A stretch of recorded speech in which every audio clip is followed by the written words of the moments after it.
Well, Manuel Pulgar-Vidal is from the Worldwide Fund for Nature. He's been speaking to our correspondent, Li Jianhua.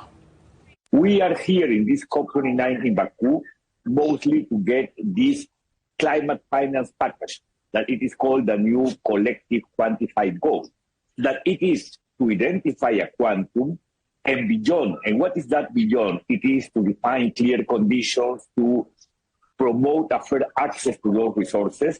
It is to promote transparency. It is to define mechanisms to track progress, among some others. That deadline for the new cycle of the NDCs, it is formally in February 2025. And it could be in between February and June. So I hope that both of countries will be able to raise ambition in their own NDCs, because that is the only way to achieve our objective. Sorry, you presided over COP29 in 2014. From your experience, what are the main challenges to achieving meaningful discussions and progress in climate negotiations? The first one it is to evaluate well what is missing in this process. How can we make our global decisions more mandatory? Just to achieve current NDCs from now to 2030, it costs $5.3 trillion. So we do need to continue pushing for the willingness of developed countries to put more money on the table. Green transition, we know, needs funding, it needs money. And one of the key focuses, or I would say the thorniest issues of the climate talks in Azerbaijan now is scaling up climate finance. Discussions have been centered on giving poorer countries access to $1 trillion a year, the need to cut greenhouse gas emissions and adapt to extreme weather. But the thing is, the progress has been rather slow. What do you think are the challenges and what could be the solutions to it?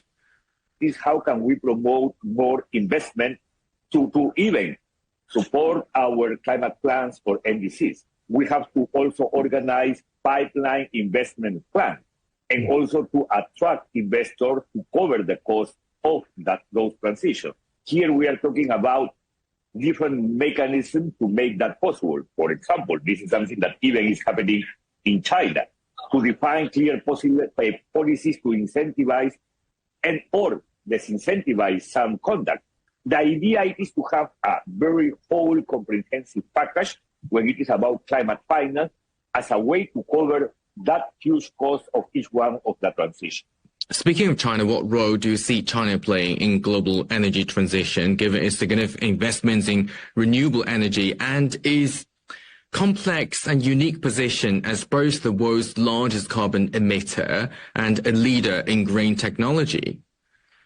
I see China keeping this high-level political willingness as a way to move the process forward.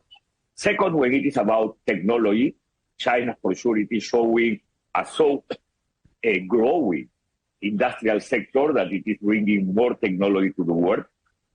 We know that we are entering into difficult times. We used to have this good relation in between China and the US. Now it is a bit more difficult. And I hope that by the end, what it could be more permanent, it is the understanding in between countries. Because there is no way to continue evolving in this process if it is not because of cooperation.